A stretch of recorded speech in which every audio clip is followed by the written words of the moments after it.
There's just something absolutely so, when people say it's American as apple pie, like that is legitimately Americana. Going out, being in an apple festival, drinking some cider. I That's love you right. walking in a parade. That's so wholesome and honestly so lovely.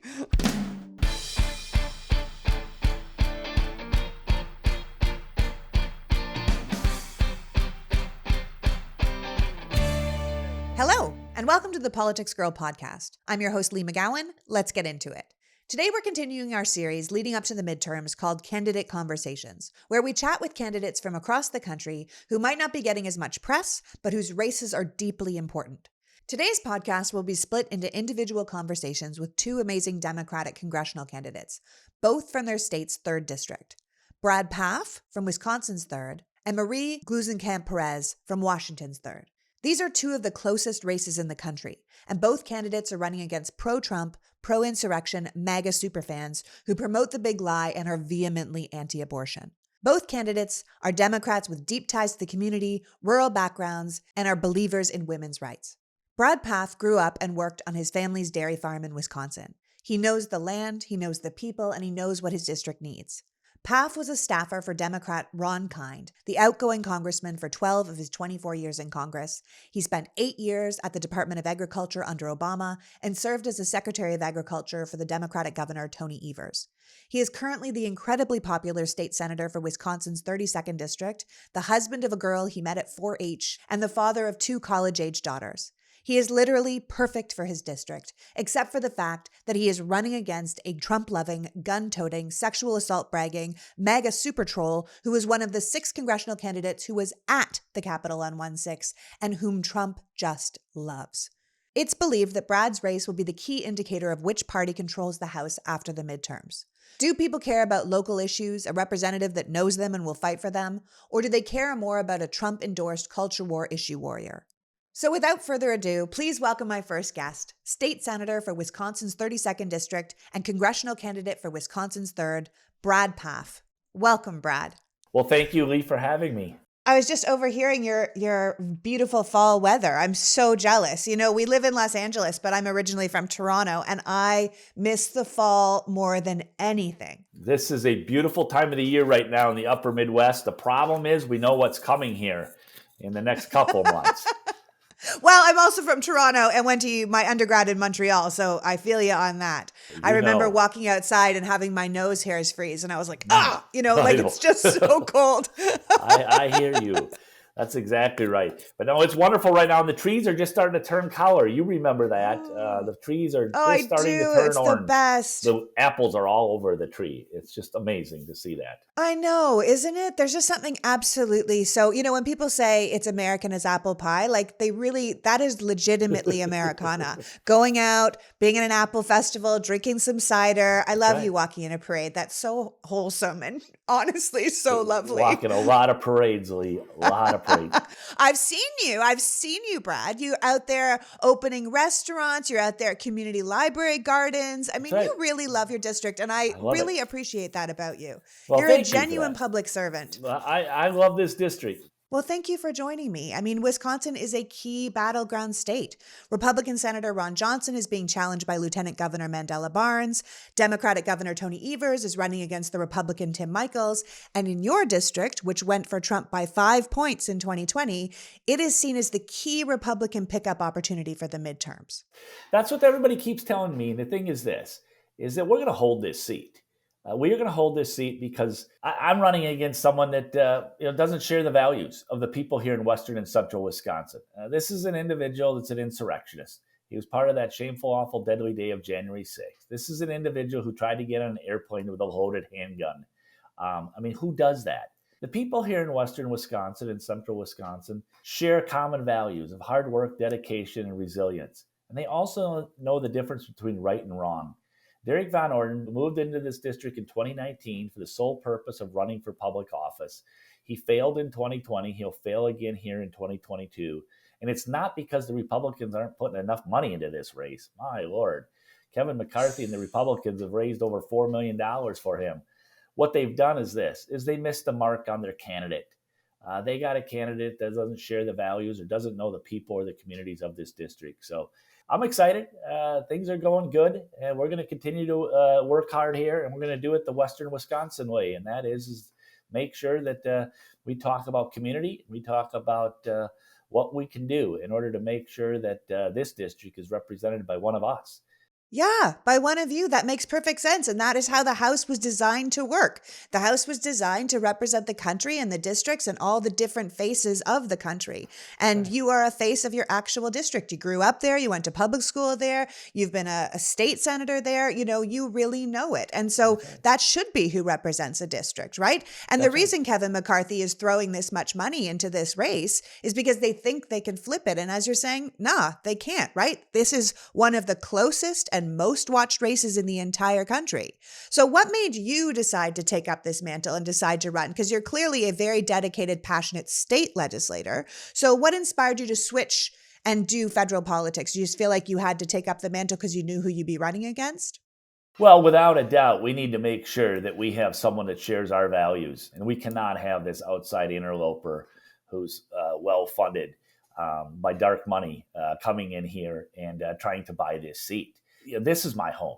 My family's been farming in this area since they came to this country in the 1800s. This is where I met my wife at a 4-H leadership luncheon, and this is where we raised our 2 children. I've worked hard my entire adult life. I've worked for the people in the communities of this district. I served as our state secretary of agriculture. I currently serve in the Wisconsin State Senate.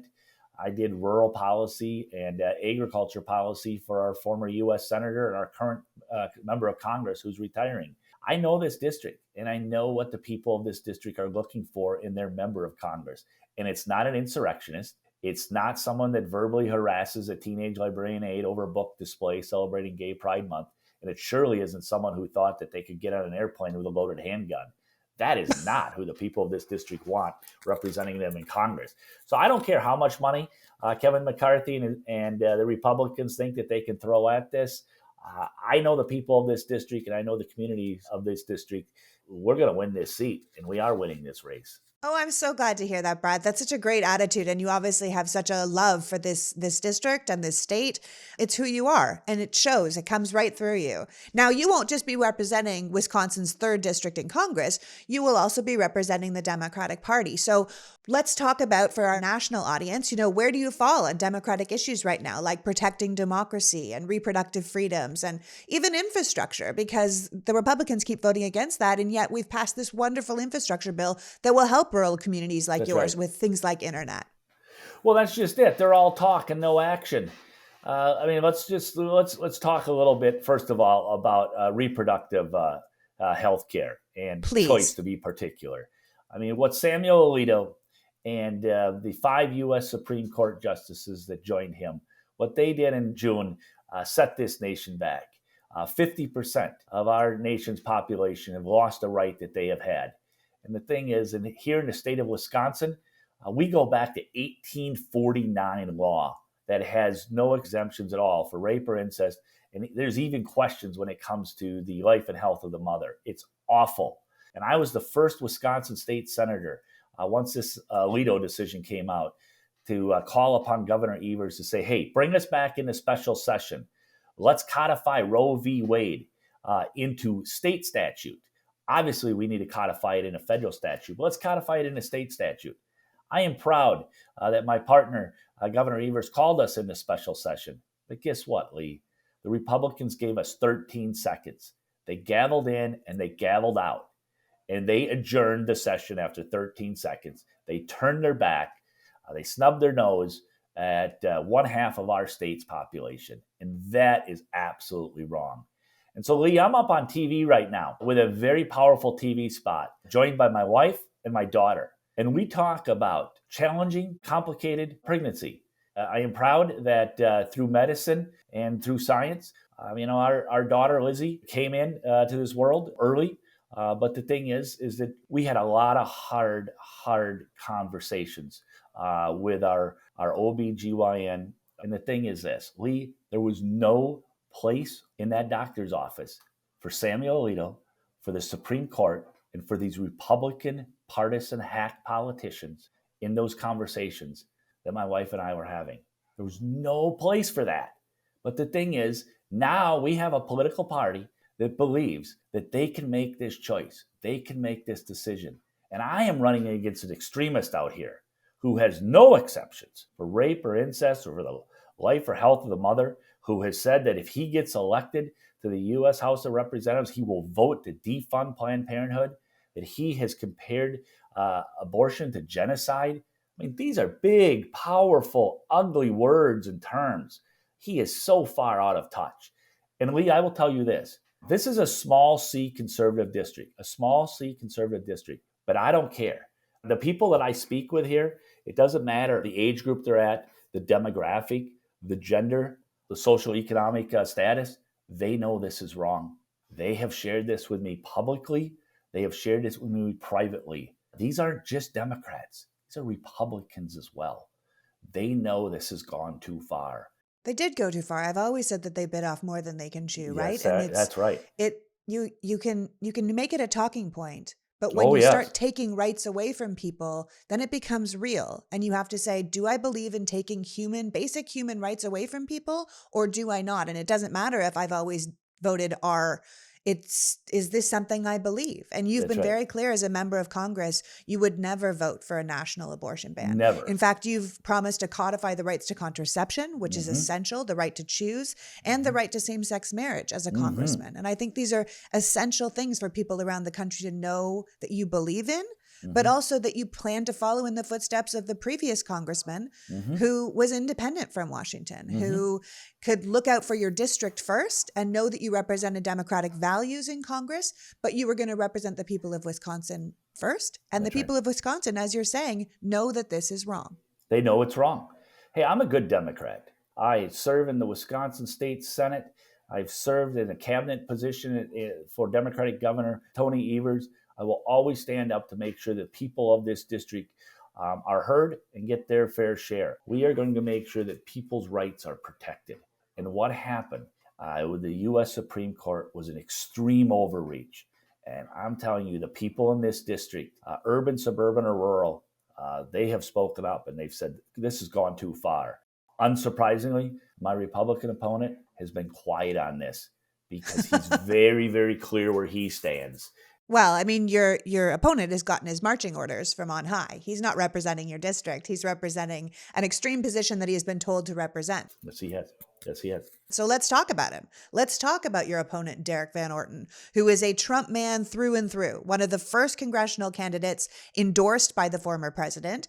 As you said, Van Orton was at the Capitol on January 6th and continues to promote the big lie to this day. That's right. He is a member of Kevin McCarthy's Young Guns Club, which is potential congressional candidates who are groomed to be Republican superstars or hotshots. He's on the campaign trail, hitting all the ginned up talking points like fentanyl at the border and abortion without exception, right? And now I know why, and I could figure it out pretty damn quick, but why don't you tell me in your words why he's wrong for your district and why people who care about democracy and human rights and good old-fashioned values should be paying attention to your race, whether they're from Wisconsin or not? Well, Derek Van Orton is all about chaos. That's what he's about. He is all about chaos. And the thing is, this district here, we're looking for someone who's going to carry on the hard work of making sure that the people in the communities of this district are well represented and that the investments are taking place in this district. We need to make sure that we have a strong infrastructure program because we have to be able to get our goods to market from our dairy farms and from our cheese plants to the world. People can enjoy these quality products. We need to make sure we have good roads and bridges so we can get to work. This is a very rural area.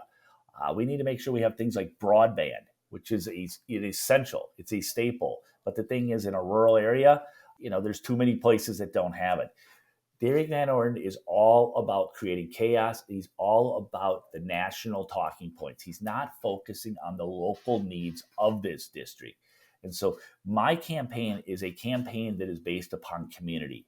It's based upon the fact of recognizing that we, as people here in Western Wisconsin, regardless of our political parties, we come together during times of need. We are hardworking, honest, God-fearing, patriotic Americans. We know what happened on January 6th is beyond the pale. We had a Confederate flag that was marched into Statutory Hall in the U.S. Capitol. For the first time since the War of 1812, our Capitol was attacked. That is not something the people here in western and central Wisconsin take lightly. They know that was wrong. I have veterans that are standing side by side with me, calling him out, saying, what kind of veteran would do something like this? You can't all of a sudden on a Monday be part of the military or be a veteran, and then on Tuesday try and overturn democracy. That's not how things are supposed to happen. Many veterans of this district have spoken up and said he has gone too far. He is not who we are. He is a clear and present danger. He's a threat to our democracy. We cannot have somebody like that serving in Congress. But the thing is, and I'll be clear, Kevin McCarthy and the Republicans want to win this seat in the worst way. And they have brought forward a candidate with the worst type of qualities. And, there is a lot that's at stake here. This district exudes hard work, dedication, and resilience. That's what I bring to this race. That's what my campaign is all about. My family's been in this area since they came to this country in the 1800s. I have 7 generations of roots. I'm not going anywhere. I am proud to represent my neighbors and my communities in the Wisconsin State Senate. And I will take our values to Washington to make sure that our values are represented in the nation's capital. And I am not there to, overthrow a peaceful transfer of power like what took place on January 6th. Yeah, you're not going to burn it all down. I mean, right. We have to decide if we're going to be fighting about culture war distractions, or do we want to solve the problems for the American people? Mm-hmm. Are you there to work, or are you there to cause problems, right? That's right. And honestly, at the end of the day, anyone that stormed the Capitol should be disqualified from running for Congress as far as I'm concerned. I agree with you completely. And we're doing everything we can, Lee, in order to disqualify him. And we have pointed out these character flaws. It is shameful. He doesn't have the temperament, the judgment, or the character to serve in Congress. And the people of this district, the people of this country deserve better. Well, let's talk about character. I mean, we often talk about urban and suburban races, but yours is a rural race, and let's talk about the rural character of America, right? You're running to represent people that are often forgotten in a national discussion. And now Republicans can do very well in rural parts of America, but you are a farmer, right? You're from your district. Like you said, you've been there since the 1800s. You're 7th generation. Your district is large. Your district is geographically diverse, but your district also includes 6 colleges, right? It does. As I understand it, you believe you can be focusing on your district's issues while representing the Democratic umbrella on the national issues. What are the issues that you're most concerned about representing? Thank you for that question, Lee. I will say this. The Democratic Party needs to have more rural voices. Yes. And I am proud to be a Democrat from the upper Midwest and from rural Wisconsin. I am someone that believes in human rights and believes in equal rights. I believe we need to grow this economy to make sure that those of us that are in the bottom and the middle have just as many opportunities to succeed as anyone else. We need to invest in our infrastructure and our public education. We need to make sure we have a healthcare system that is accessible, that's affordable. We really have to invest in our rural healthcare. That is all extremely important. And we need to be able to have the give and take of the public policy process. That is very important. I look forward to the opportunity to be in the Democratic caucus where I can, share rural values with my colleagues. For this district to move forward, it needs to have a member of Congress that knows the people and the communities of this district. Derek Van Orden is not that. He moved into this district for the sole purpose of running for office. He has been well funded by dark money. And the talking points that he shares with the people out here through Twitter is written by, somebody at the RNC, the Republican National Committee. It is not authentic. It's not local. It's not homegrown. And so, I am focusing like a laser beam on the needs of the people of this district. And I will tell you what, rural people, they know a phony when they see one, and they realize what they've got in this race. I am proud to stand as a Democrat. I'm proud to stand as a rural Democrat. I've got a record that's demonstrated that I will speak up and stand up to special interest, and I will always put the people of this district first, and that is what I have done. And I look forward to sharing those values and that perspective within the Democratic caucus and in the U.S. House of Representatives. Well, I couldn't agree more. And honestly, like many MAGA Republicans, your opponent talks a good game. He's out there on the campaign trail saying he's going to be there for the people that have been ignored, the tradesmen, the grocery clerks, the plumbers, the post office workers, the police. But you're the one who's actually been endorsed by the electrical workers and the laborers and the mail carriers and the bus drivers, right? He's using these people as props to hide all the things that disqualify him for representing your district, right? He also, you're out here saying this is who I am. Right, and right. He's avoiding press. That's exactly, he's avoiding press. There's no doubt he's avoiding press. He won't debate. I mean, he will not debate a simple thing. The people of this district deserve to hear from their candidates for office on where they stand on the given issues. He will not debate. He's afraid to debate because, again, it's unscripted. It's something where he's not given talking points from Kevin McCarthy and the Republican National Committee. He has to be unscripted. And we have seen him when he's unscripted. When he's unscripted, scary. Yeah, he's scary. He's When scary. He's unscripted, he's in the restricted area on the Capitol steps on January 6th. Yeah, I think he's also out there bragging about sexual assault when he's unscripted. Oh, that's exactly right. This guy, he's a real we've charmer, seen him. This one. He's a real charmer. Which is why he's staying away from press, why he refuses to debate you, why he only wants to do things where the questions are given to him ahead of time. And like many Republicans, he's leading hard on the culture wars and hoping that will be enough to bring enough MAGA votes in, right?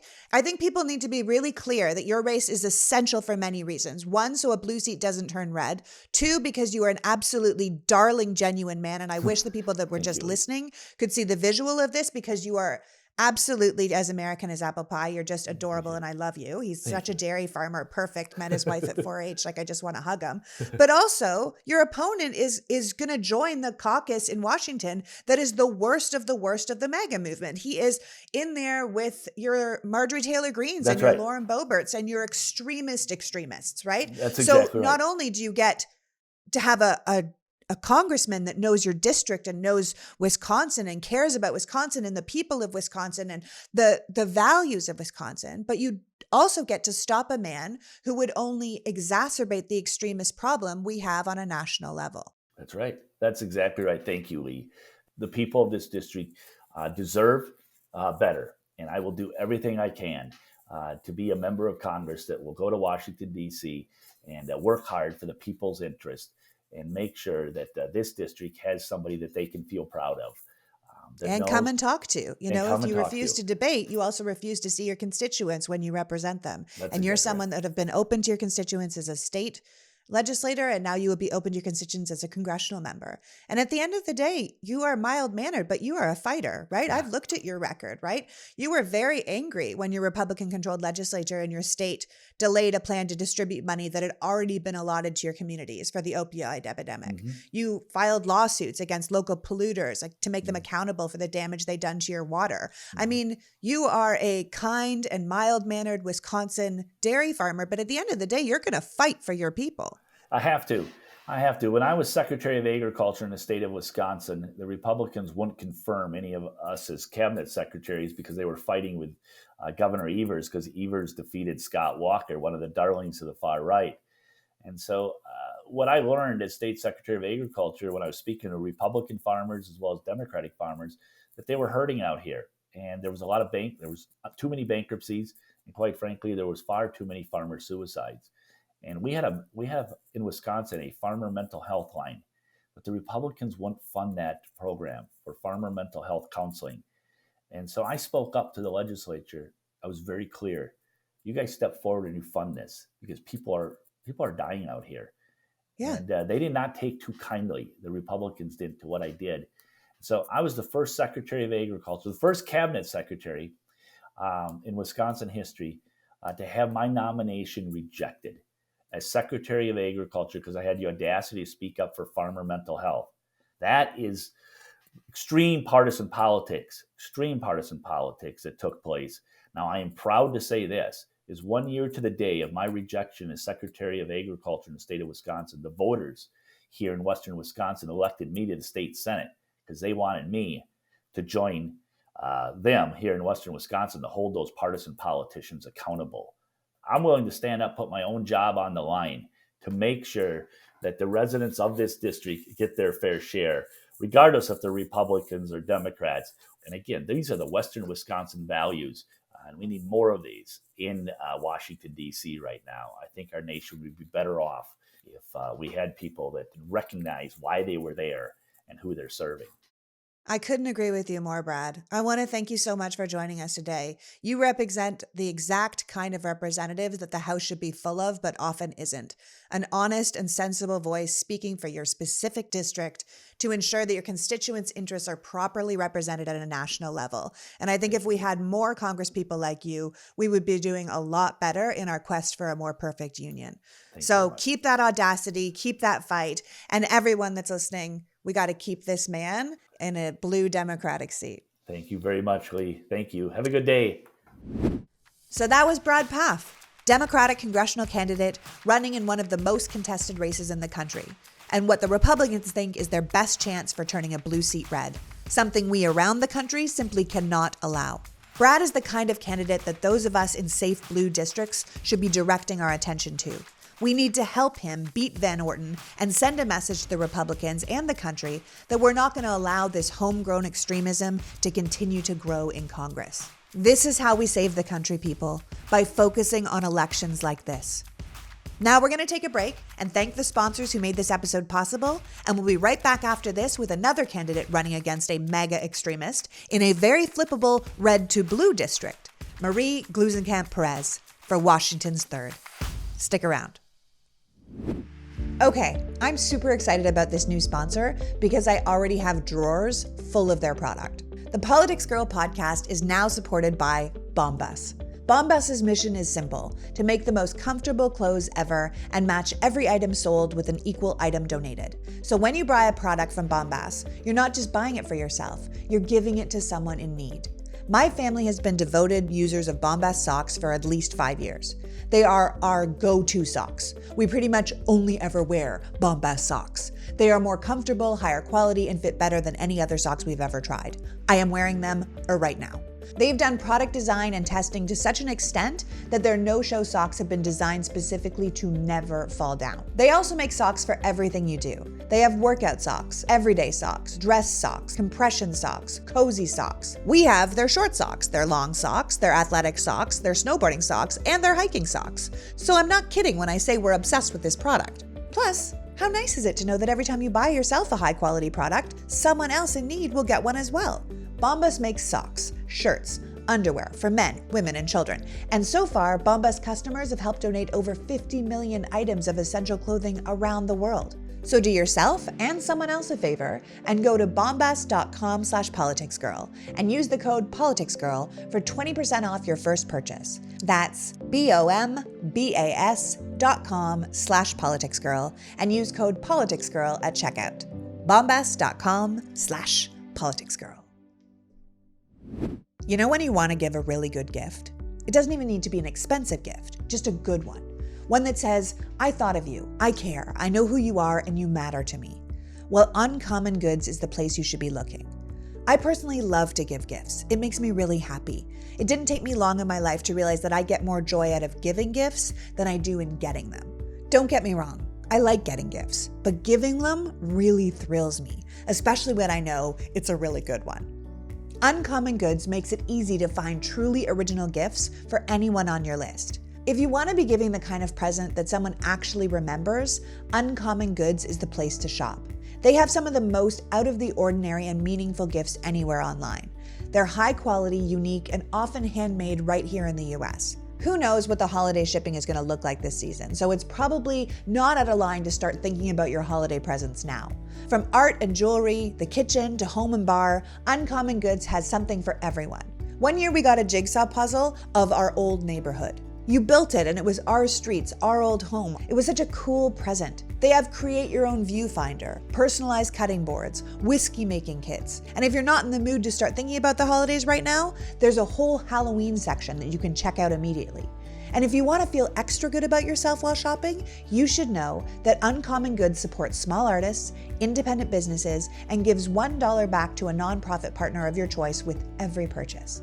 To get 15% off your next gift, go to uncommongoods.com/politicsgirl. That's uncommongoods.com/politicsgirl for 15% off. Don't miss their limited time offer. Uncommon Goods. As they say, shop uncommon. We're all out of the ordinary. And finally, I couldn't do an episode talking about good, wholesome, honest people without talking about good, wholesome athletic greens. Athletic Greens has been with me since the beginning. I got my whole family and most of my friends hooked on it. With just one scoop in water on an empty stomach, you're absorbing 75 high-quality vitamins, minerals, whole food source superfoods, probiotics, and adaptogens to start your day off right. Their special blend of ingredients supports your gut health, your nervous system, your immune system, your energy, recovery, focus, and aging. So basically, all the things. It's a once-a-day micro-habit that supports your mental clarity, your alertness, and helps you sleep better. It's based in the latest science, so you know what you're putting in your body is right. Your subscription also comes with a year's supply of vitamin D, which is so important to add into your routine as we go into the winter months. For less than $3 a day, you can make a major investment in your health. It's all-in-one nutritional insurance. Believe me when I tell you, now is the time to reach out and reclaim your health, arming your immune system with convenient daily nutrition.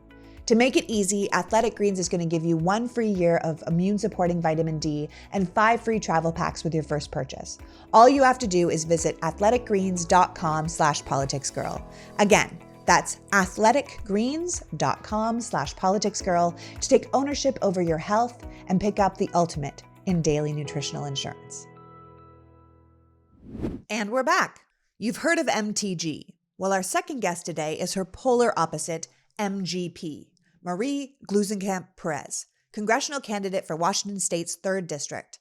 Where MTG is the poster girl for MAGA, too extreme to be seated on a single committee and seemingly completely disinterested in the people of her district, Marie Gluesenkamp Perez is deeply committed to her district, its people, and whose plan in Congress is to represent and speak up for the often left behind, the tradesmen, the workers, and the rural Americans. Everything she herself actually is.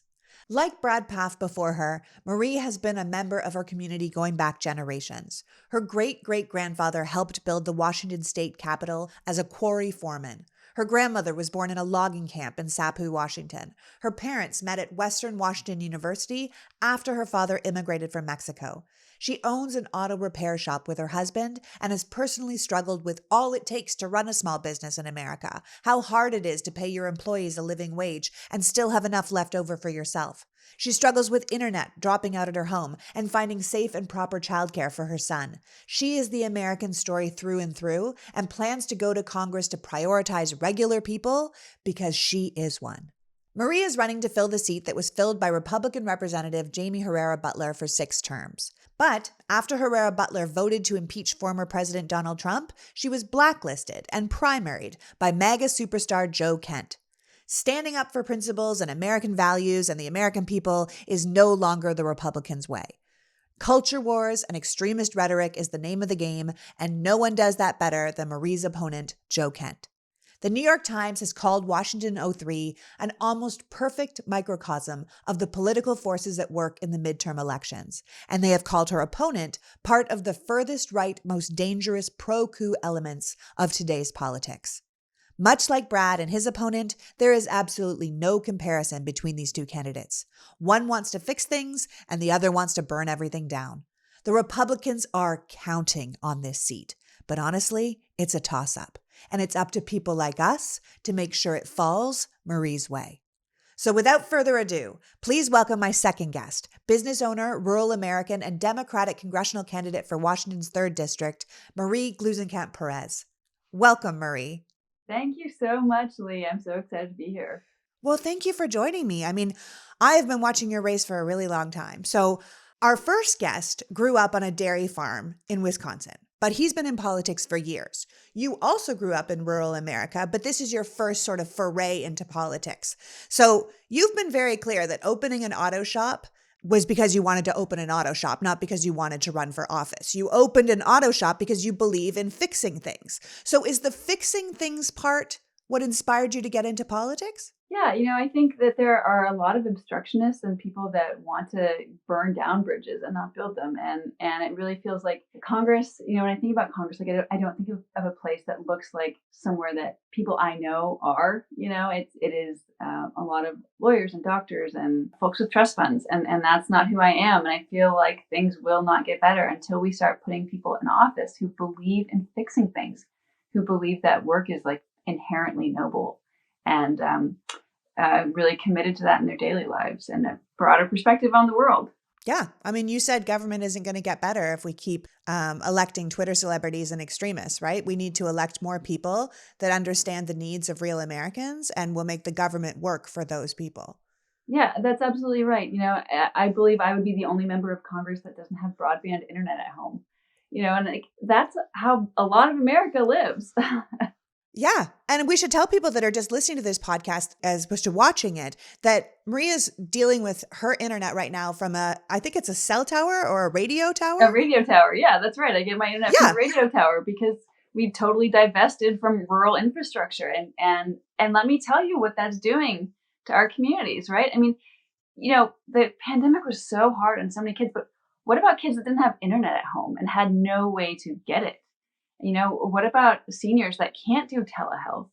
What about people like me that can't file their taxes online? I mean, it is a huge pain in the butt. And it goes beyond that because it's also a huge drag on our economics.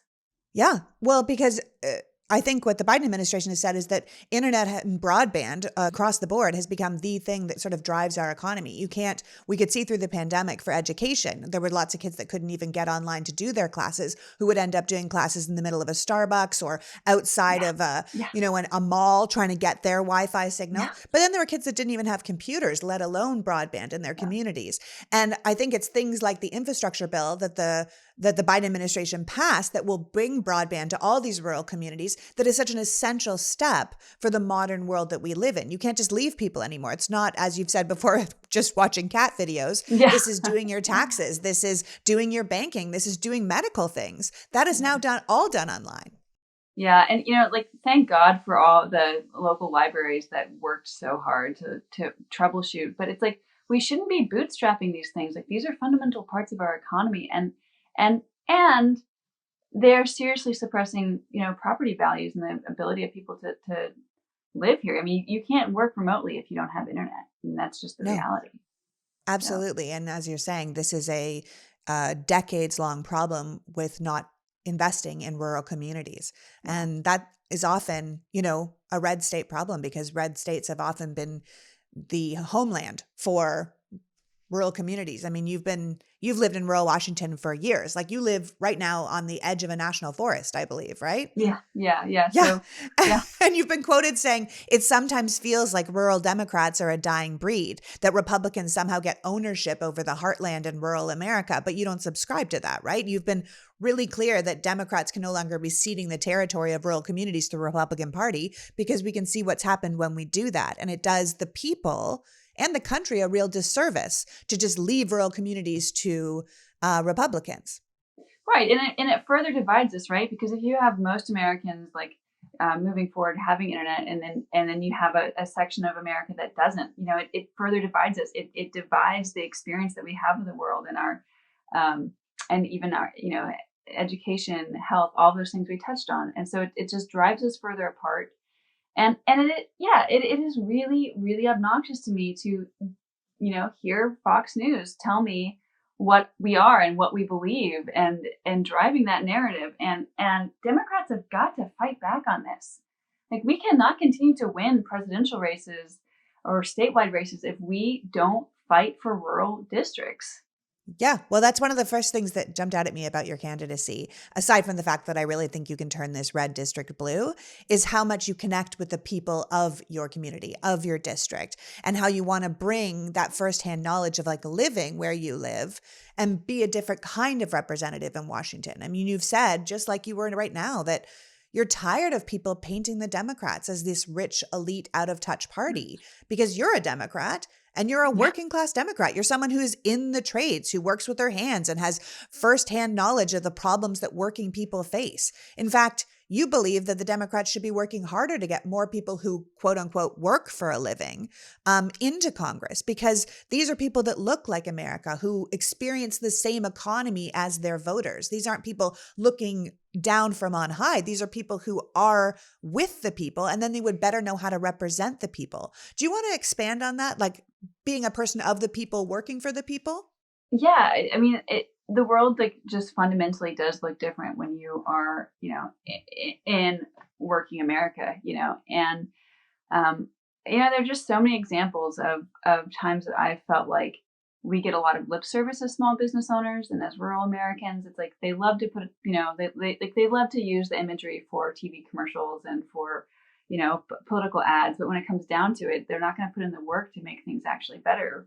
I think about, one issue, as a small business owner, we used to have just a terrible landlord who would service an eviction notice whenever he felt like it.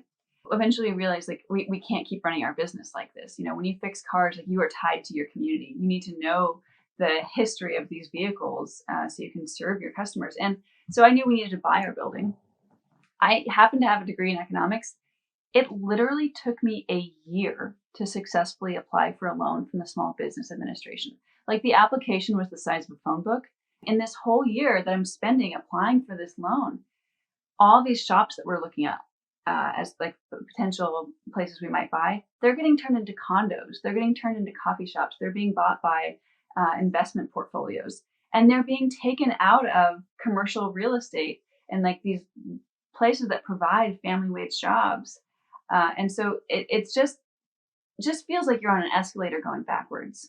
And it doesn't feel like the people who are writing these laws understand the ability of small businesses. Like literally, like who has got a year to apply for a loan that you're qualified for while running a business?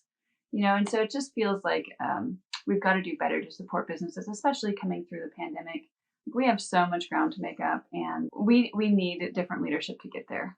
Yeah, we just had Karen Bass on the podcast, and she was talking about how you shouldn't have to hire a lobbying group to get your business off the ground, right? Like it's just, that isn't an unsustainable way to run a city, a state, a district. It's just, this is not how regular people live. They're trying to start a business, run a business, do a good job, pay their family, pay their workers, and they don't have time to jump through 500,000 loops of red tape to do that, right? But you've also lived a real life. Like you said, you ended up building your house with your husband because it was more affordable than buying a house in this in this environment. We couldn't find a lender that would work with us, for one thing. It's like, and it's just, it sounds romantic, right? Like you're like, oh, like they built their own house, but like that was it sounds horrifying to me. That sounds horrifying. That was like years of running around buying material. I'm like, no, thank you. Yeah, that was like years of running around buying stuff off Craigslist to put your house together. I mean, it's work, and thank God that we had the career and technical programs in high school that my husband actually drew the plans for our house himself with a pencil. We used the state's engineering standards, but that was because he had a drafting teacher in high school that was really good. And that took $20,000 off the cost of building our house. And so it's not just about the sort of the financial reality of who can access capital to build houses, but it's also having the skills and supporting kids that do have those skills, and being good at what they're good at, and getting support in schools and supporting career and technical education programs.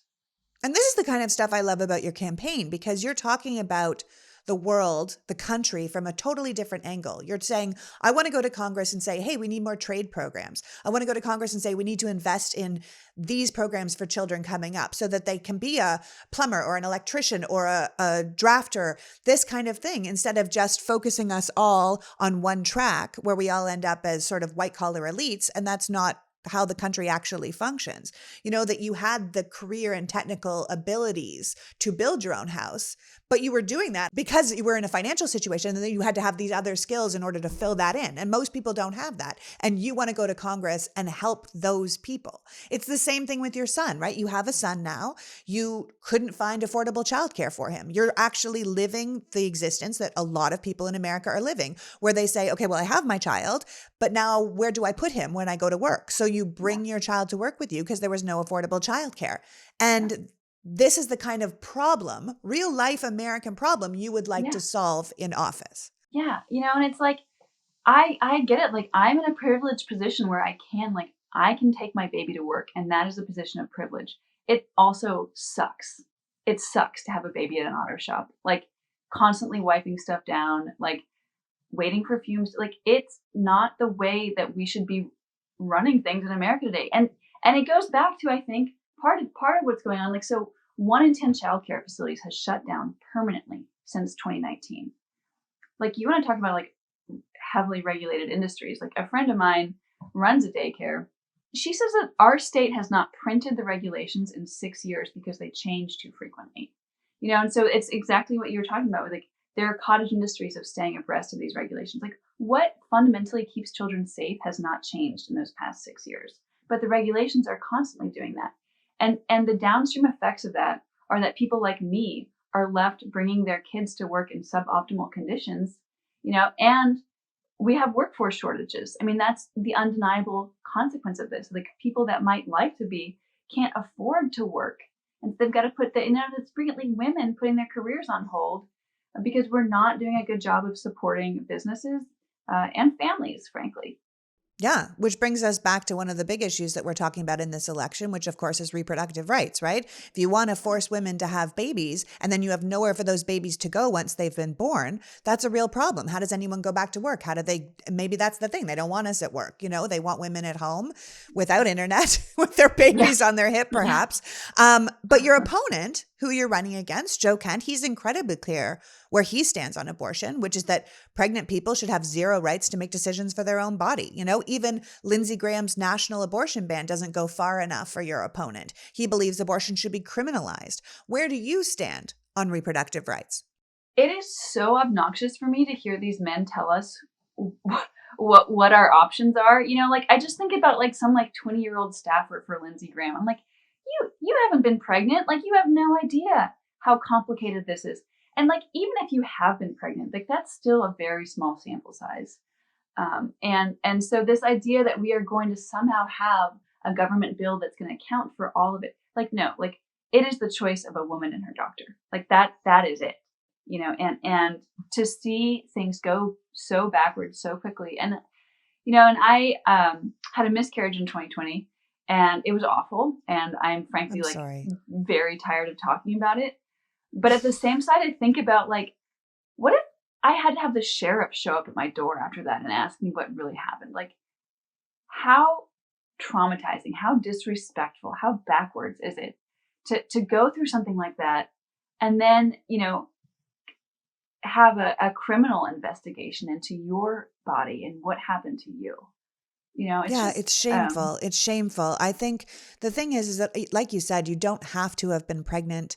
You don't have to be a woman to understand that this is an important issue, but it is hard to ignore the voices of the women who have been pregnant, the women who have had miscarriages, the women who have had placenta previa, the women who have had, rape experiences and incest experiences, saying, hey, don't do this to people. It's torture. And it is not your business. It is not the government's job to dictate this. It is a medical decision that needs to be happening between a woman, her doctor, her family. And these are huge issues right now because the Republicans have taken a very hard stand. And I think your experience, and I'm very sorry that happened to you. It's a very traumatic experience, what you had to go through. And I'm very sorry. And I wish that politicians in many ways could see us as real people, not just women, but the voters of America, And I think you're a wonderful candidate for this because you really are living a very real American experience, not just with your house, not just with bringing your baby to work.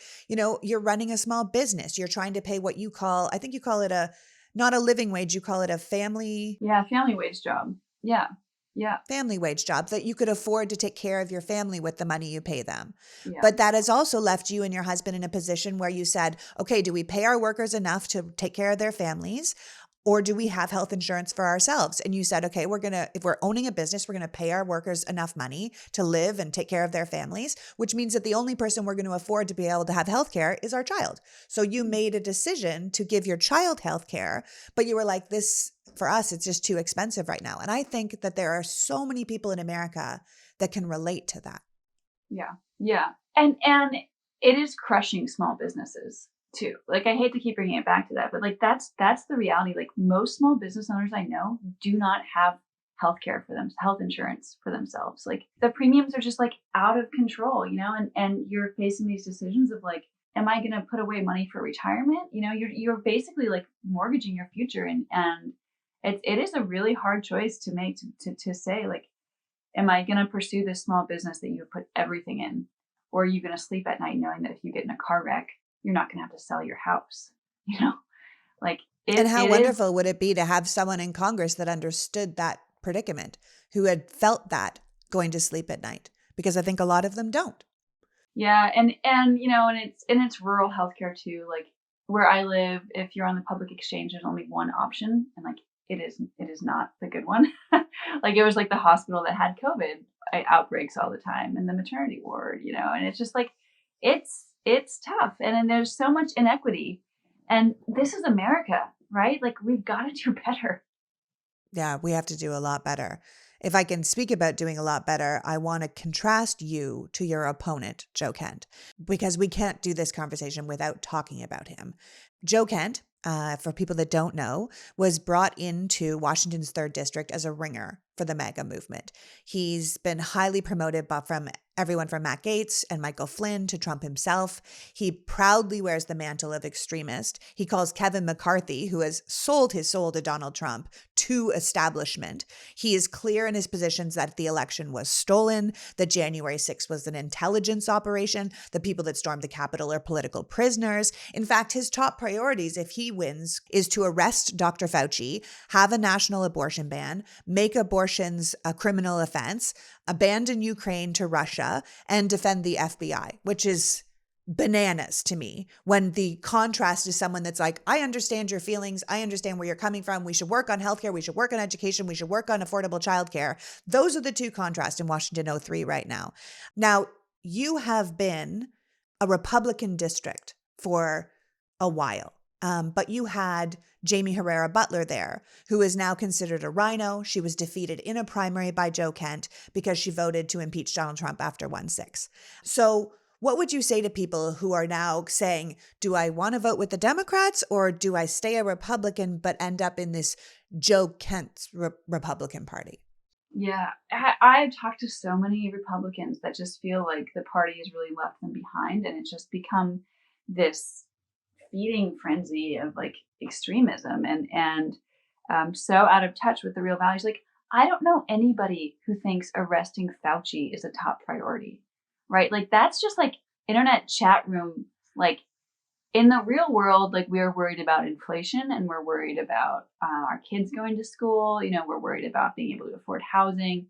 Like, that's what I hear. And so having the agenda hijacked by, trolls online, and redirected at these things that are just grievance policies that will not get our economy back on track. I mean, it's the wrong move for the district. And that's really resonating.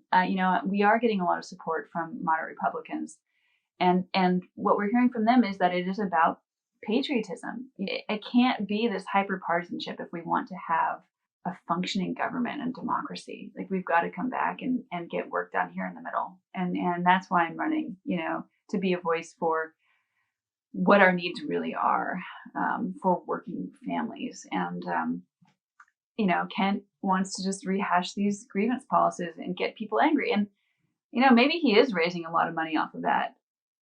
But he's not doing a damn thing to help our community.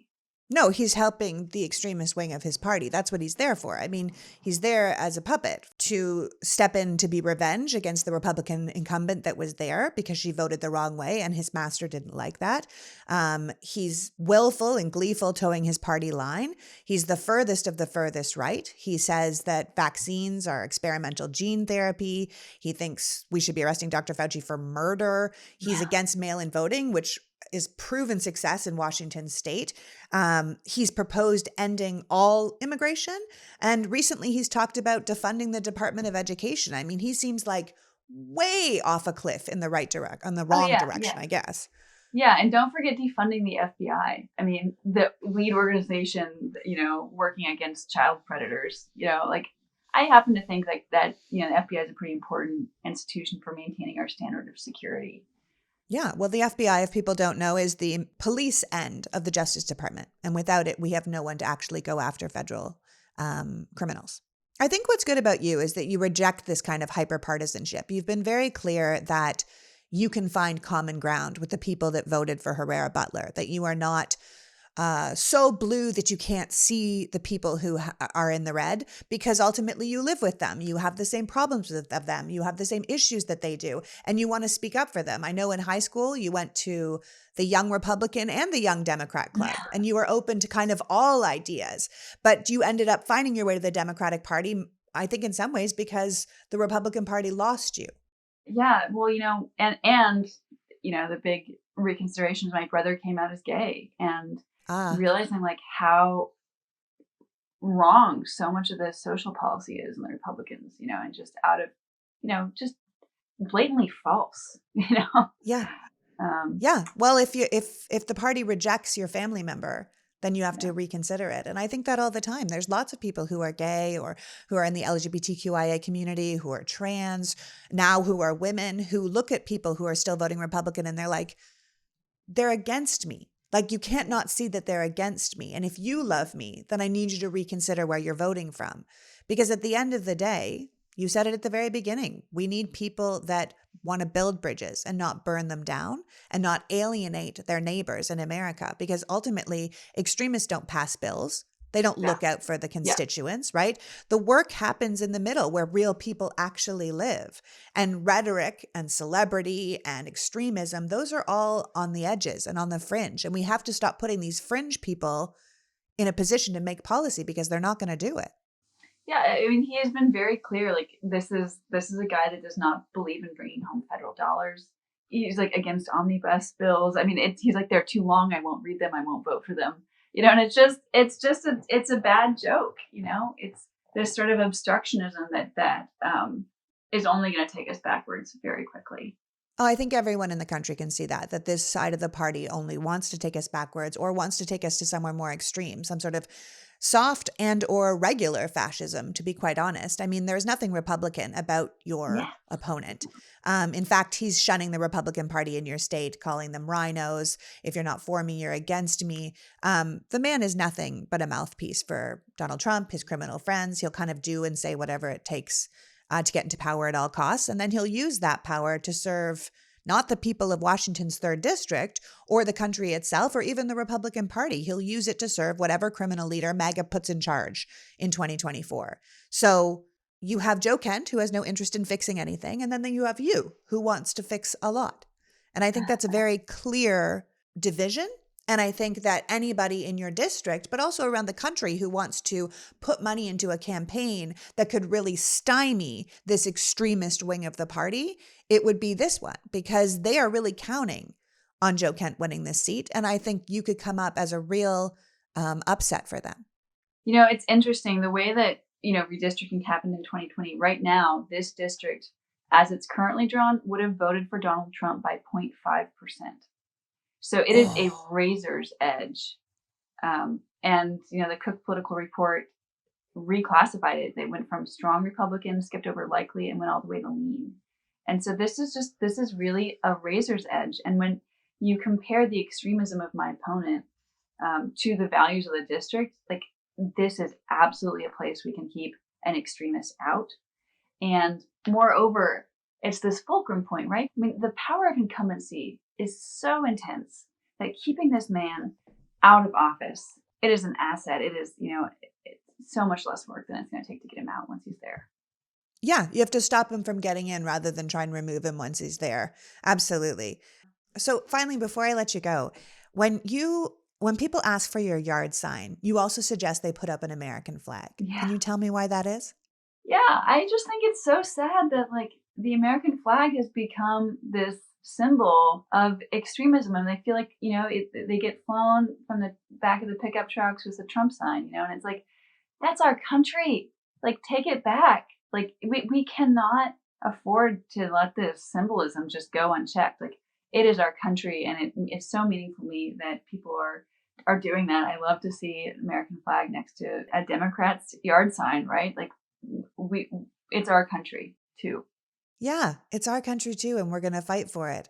And if you get into Congress, you're going to be fighting for a lot of values that people have almost forgotten over time. And I think that is exactly what Congress needs. I said the same thing to Brad, like, you're the type of person Congress needs. It's going to say, actually, I think we need to focus on this. Actually, this is what the people need. Actually, why don't we do it this way? Because that is actually how people think or work or function. I think we need more voices that aren't lifelong political operatives. And I think you're a perfect voice for that. Oh, thank you so much, Lee. I really appreciate it. And I really appreciate you shining a light on this race and supporting us. Thank you. Thank you.